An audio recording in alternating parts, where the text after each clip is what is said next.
अब हम लोग आज करेंगे मैथ का एक बहुत ही इंपॉर्टेंट और इजी चैप्टर है। कौन सा चैप्टर का नाम क्या है? 3D, three dimensional 3D। ठीक है, वेक्टर 3D, ये सब आसान चैप्टर है। ठीक है, बोर्ड लेवल से और अच्छे स्कोर कर सकते हैं ये सब में। ठीक है ना, 3D। तो अभी तक हम लोग जो 10th में पढ़े वो क्या था? 2D था। 2D, to dimension. 2D था, टू डायमेंशन। मतलब अभी तक जो हम लोग 10th में बात किए वो एक्स और वाई एक्सिस, दो एक्सिस पे बात किए थे। ठीक है, कोऑर्डिनेट ज्योमेट्री में। लेकिन अब हमें यहाँ पे पढ़ना है 3D, मतलब थ्री डायमेंशनल। तो तीन एक्सिस आ जाएंगे। कौन कौन? जैसे ये मान लो एक्स एक्सिस, ये हो गया वाई एक्सिस, और ये हो गया मान लो जेड एक्सिस। ठीक है, जैसे यहाँ पे पॉइंट आता था एक्स कोमा वाई, यहाँ पे पॉइंट क्या आएगा? X comma y comma z. ठीक है, तीनों एक्सिस आएगा। ठीक है, मतलब जैसे देखो, ये जो बोर्ड है, ये जो बोर्ड है, ये लेंथ हुआ और ये हाइट या विड्थ हुआ। ठीक है, तो जो 2D हुआ एक्स और ये मान लो वाई। लेकिन अगर जेड अगर कर दे इधर तो ये बोर्ड और मोटा सा हो जाएगा।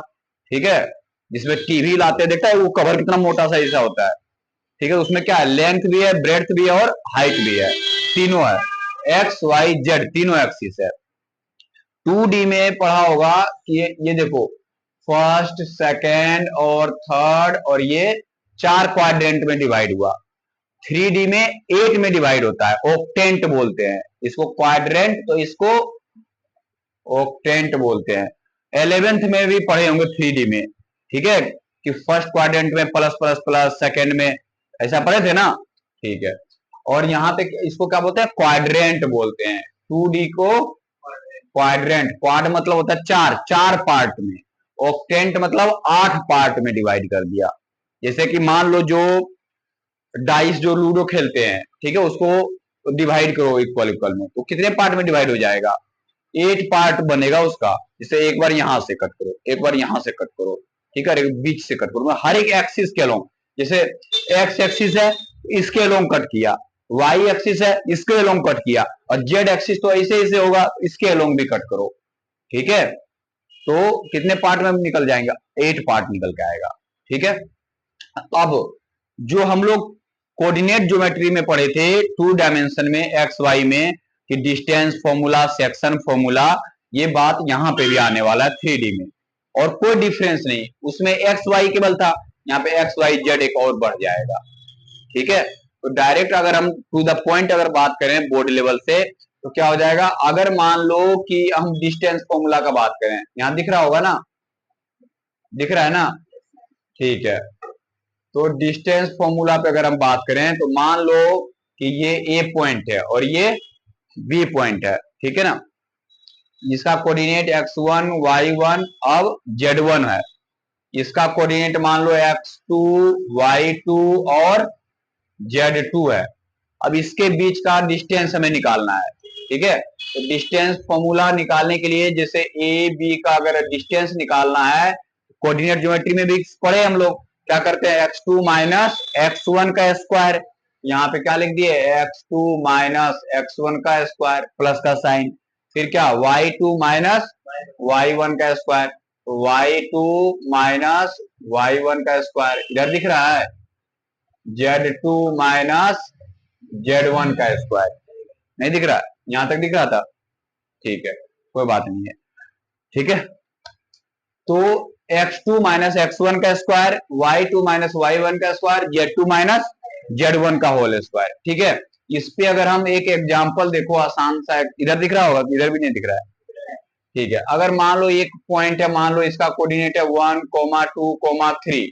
ठीक है, ये बी पॉइंट है, इसका कोऑर्डिनेट मान लो 2, 3, 4 है मान लो। ठीक है, अब इसके बीच का हमें मान लो डिस्टेंस निकालना है, तो डिस्टेंस फॉर्मूला लगा देंगे। तो डिस्टेंस फॉर्मूला लगा देंगे तो देखो क्या हो जाएगा? डिस्टेंस फॉर्मूला लगा देंगे तो देखो क्या हो जाएगा? 2 - 1, 2 - 1 का स्क्वायर, 3 - 2 का स्क्वायर, प्लस 4 - 3 का स्क्वायर। अब ये देखो 2 - 1 क्या हुआ, 1 का स्क्वायर, 1 का स्क्वायर और ये 1 का स्क्वायर, 1 का स्क्वायर 1 + 1 + 1, टोटल ऐड करके कितने आ गए 3। तो √3 डिस्टेंस। तो डिस्टेंस फॉर्मूला आसान है ना। इसी तरह अगर ओरिजिन से डिस्टेंस बोल दे तो ओरिजिन मतलब क्या होगा, कोऑर्डिनेट 0, 0, 0 तो अंडर रूट क्या होगा x² + y² + z²। समझे। तो कोऑर्डिनेट ज्योमेट्री में जिस तरह पढ़े सेम वैसा ही है ना, तो ये कोई मुश्किल नहीं है, ठीक है ना।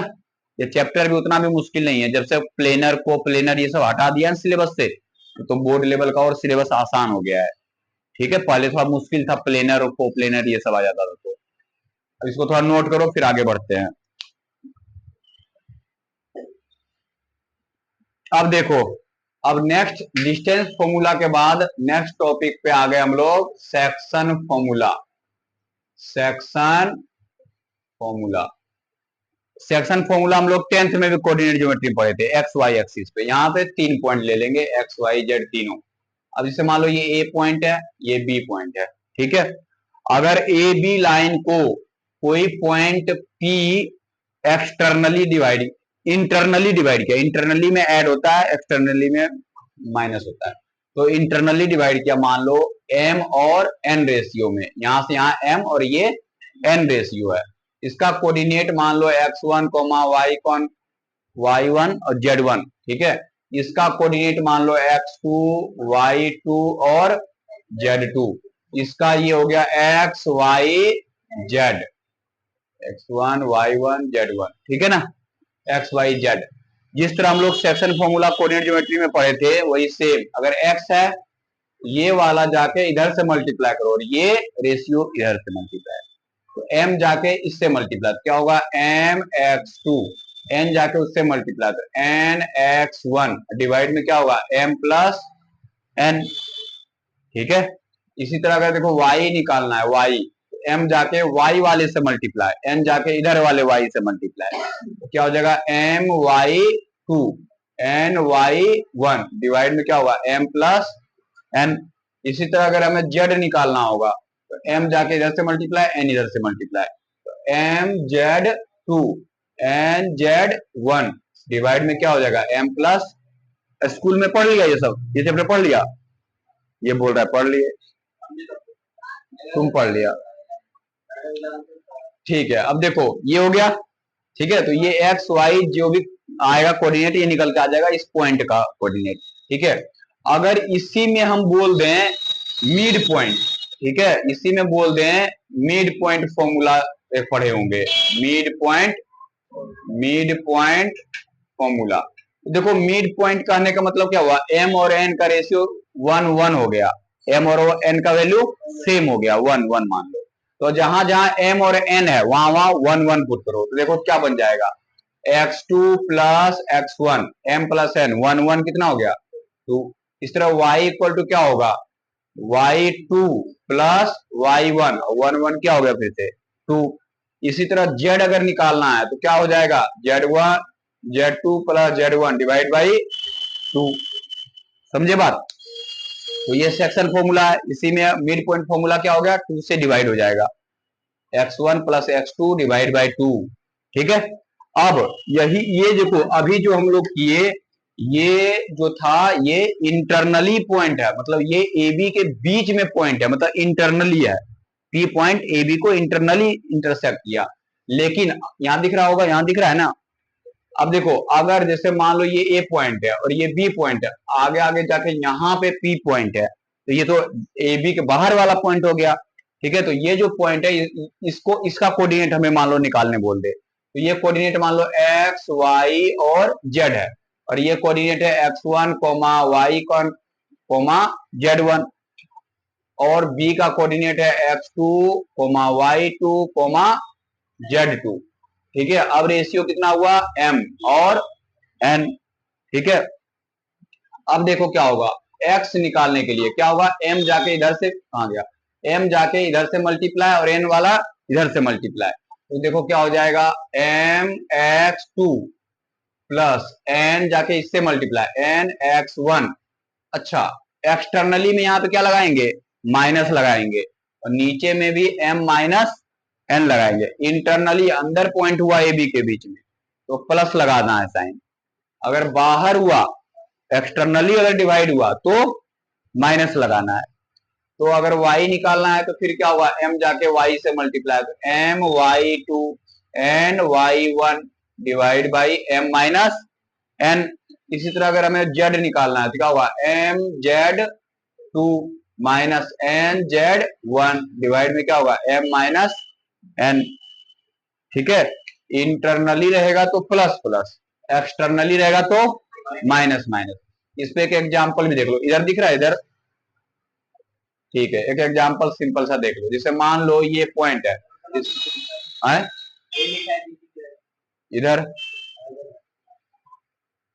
इधर इधर इधर।